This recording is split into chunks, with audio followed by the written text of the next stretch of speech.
Let's raise that big question then. Has India made a diplomatic error by voting against Lanka on war crimes at the United Nations? That's our talking point tonight. Joining us now, Subramanian Swamy. He is, of course, needs no introduction, but he's taken a tough stand against the LTT in particular and has very strong views on the subject. Also with us, Veera Raghav, our senior editor who looks closely at issues of the South. KC Singh, former diplomat, is joining me, and I'm joined from Madurai by Father Kaspar Raj, who is a Tamil rights activist. So all our panelists joining us, giving us different perspectives. Let me come to you, Dr. Swamy, first.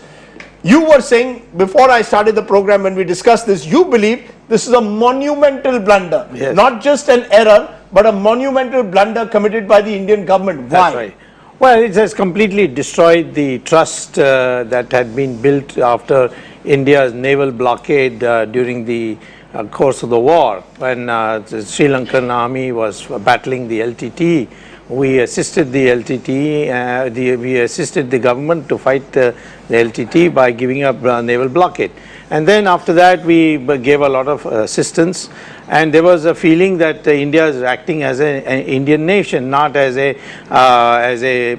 supplicant of the Tamil problem, which was represented by the LTT. Are you saying forces. India has done this clearly under pressure of the Dravidian parties? No, India has done it not under the pressure of Dravidian parties, because that pressure was there when the war was going on.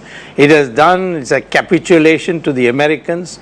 It has shown ourselves, the SAARC countries have all voted against us, those who are represented there, and it has shown that we care, we don't care for our backyard. We've done this under American pressure. Absolutely. Not under the pressure of the Tamil parties of... no, not at all, because at the time 2009, there were Tamil parties also screaming away. We didn't bother. We blockaded for the Sri Lankan Navy. We did it as an abject surrender. We became a junior partner of the Americans, and we have destroyed our independent position. We've destroyed our independent position. Father Kaspar Raj, your quick response to what you're just hearing from Subramanian Swamy.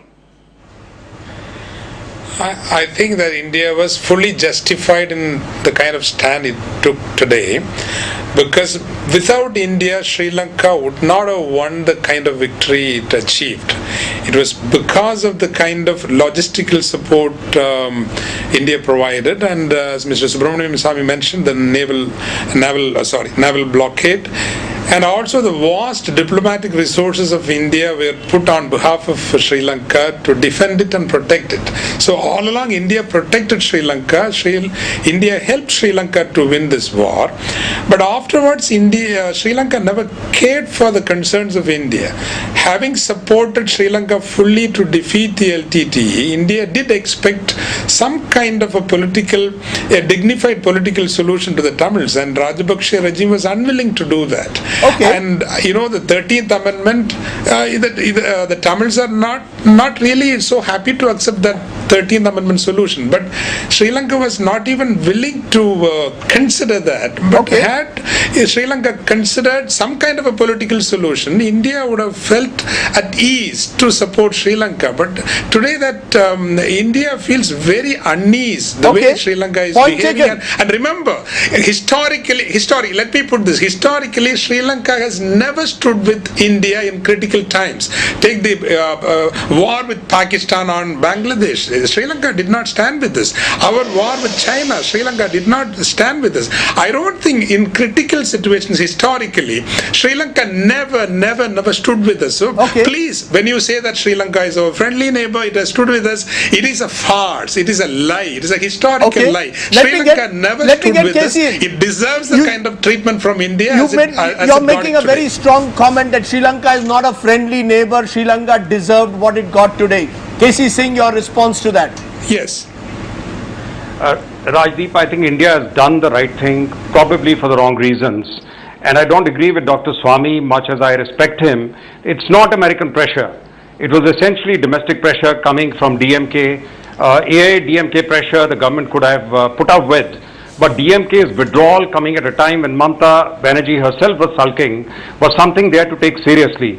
That's why the initial reaction out of Delhi was not of support. The initial reaction was to say we do not vote on single country resolutions, which is your old mantra. You were repeating that. That is the non-aligned mantra. So now the reason you went away from that yes. was reluctantly when the pressure was applied by DMK. But now you look at the outcome. I think a single vote, if we say that the Indian vote be counted as a single vote, is very critical, because 24 means that more than 50% of the membership of the 47-member council has voted affirmatively. I mean, the resolution would have been passed even otherwise because of abstentions. Right. But if you didn't even have a simple majority, it would have conveyed a wrong signal. India apparently, let's look at the positives for Sri Lanka. The positives are that this is not a binding resolution. Yes. The nomenclature which has been given to the resolution is promoting reconciliation and accountability. Now, India is also apparently, what is being learnt is that India has insisted that the last paragraph of the resolution, which talks about need to consult Sri Lanka in the implementation and operate through consensus, yes. has softened the impact of the resolution. Therefore, Sri Lanka should be grateful to that extent. Okay. But on the other side, yes. on the other side, we must remember that Sri Lanka since 2009, in fact, in 2009, it has given assurances not only to India, but to the international community in Geneva itself, when the last time the council discussed it. And it's not abided by that. President Rajapaksa has not been able to graduate from a Churchillian, successful wartime leader to a statesman. They've been dragging their feet. Time and again, he has said he has been ducking the 13th Amendment. You made important points. Veera Raghav, there are two views being expressed. Subramanian Swamy is saying India has done this under US pressure. KC Singh suggesting that India has kept its interests and under pressure of Dravida parties has taken this decision. Was this decision taken under pressure of the allies, of the coalition partners? Would the DMK really have walked out if India had not voted against Sri Lanka on this issue? The important point that Subramanian Swamy is making is that in 2009, when Prabhakaran was eliminated by the Sri Lankan forces, you have the DMK, which was part of the UPA. You have not had this kind of pressure. Everybody in Delhi, in Chennai, know that this is hardline posturing. There are people who are deeply committed to the cause, but to say that Tamil Nadu's political forces are going to walk out of an alliance is a little far-fetched. But having said that, Rajdeep, there is a political reality in Chennai, a diplomatic reality in New Delhi, and a human rights reality in Colombo. Colombo, according to independent observers, seems to have not moved forward since 2009 in terms of a political settlement, and hence the international pressure grows on Colombo. Dr. Swamy, you will be seen today as an apologist for Sri Lanka, because the fact is Sri Lanka has failed in both rehabilitation and moving forward towards a political settlement. I mean, President Rajapaksa has much to answer for. Well, I don't want to be an apologist for the LTTE. And this whole thing being put in ethnic terms. How do you become an apologist for LTT if today you vote against Sri Lanka? Are you saying that if you vote against Sri Lanka, we become apologists for the LTT? If I say that this resolution is not in India's national interest, doesn't mean I become an apologist for the Sri Lankans or Mr. Rajapaksa. The issue is this, that we are today saying that the Sri Lankan army conducted these human rights excesses. Who was the commander-in-chief? Fonseca. Who was Fonseca? Later on, he was the presidential candidate of the pro-LTT parties. And suddenly you say everything Rajapaksa is responsible. Fonseca is now an angel. This is the kind of politics which we should avoid. We are head of the SAARC in a sense, in a de facto sense. With the SAARC countries have deserted you, you have deserted Sri Lanka. Does that not put more pressure on India to ensure there is a political settlement? How else do you do it? The way is to do it is to the SAARC or through bilateral. The SM Krishna went in February. He came back and made a very rosy statement. No, but you're essentially saying today's Indian position is essentially a pro-LTT position. What you're saying, even though the LTT is finished in the eyes of most people, you believe India today has taken a stand which is absolving the LTT itself. But it's easy to say that. United States today has a man called Rudra Kumar who is heading an independent state of Elam, and the United States has not asked him to shut it down. And let me tell you also, the United States has just now, the State Department has come out with a human rights report on India, where they say large extrajudicial killings are taking place in Kashmir, in Chhattisgarh and in Manipur, and that this must be taken cognizance of by the international community. I'm going to come back to that, whether this will embarrass India when it comes to a Kashmir tomorrow. But Father Gasparaj, respond to that. As a Tamil rights activist, you and others will be accused of not making enough distinctions between LTT and Tamils who've been seen sympathetic of the LTT and those who have genuinely suffered from war crimes. And that important distinction is also not made in this UN resolution. The distinction doesn't come through very clearly. It almost seems as if India is saying the Sri Lankan army has committed war crimes, period. Rajdeep, we were never apologists for LTT. Please, I would like to reiterate, we were never apologists for LTT. We only said the fundamental or root cause of the problem is a Sinhala chauvinistic politics which believes in tyranny by the majority, which systematically denied rights to Tamils and, it disintegrated the Tamils. It made them into a non-nation. They had their own identity, their own culture, their own history. They are today no people. They are no people. That's a tragedy that has happened to them. Now, so we were never apologists to the LTT. Please remember. But we agreed, though LTT was bad, the military strength of the LTT was finally the bargaining power left with the Tamils for a decent political solution. Please remember this. A lot of Tamils like us, we said, please don't destroy the LTT completely, because once the LTT is gone, the Sri Lankan government will never bother even to talk about a political solution to Tamil. Hold on, Father. Veeralaga wants to respond to you. Father Gaspar Raj, is it not true that the diaspora, people like you sitting in Tamil Nadu, aren't the real ones who are suffering out there? Your confrontation only allows and makes Colombo harden its stand, and hence there is no process of moving forward. The diaspora must be held responsible for a propaganda war against Colombo since 2009. I'm not saying that Colombo has succeeded in the reconciliation process, but you all aren't finding a solution.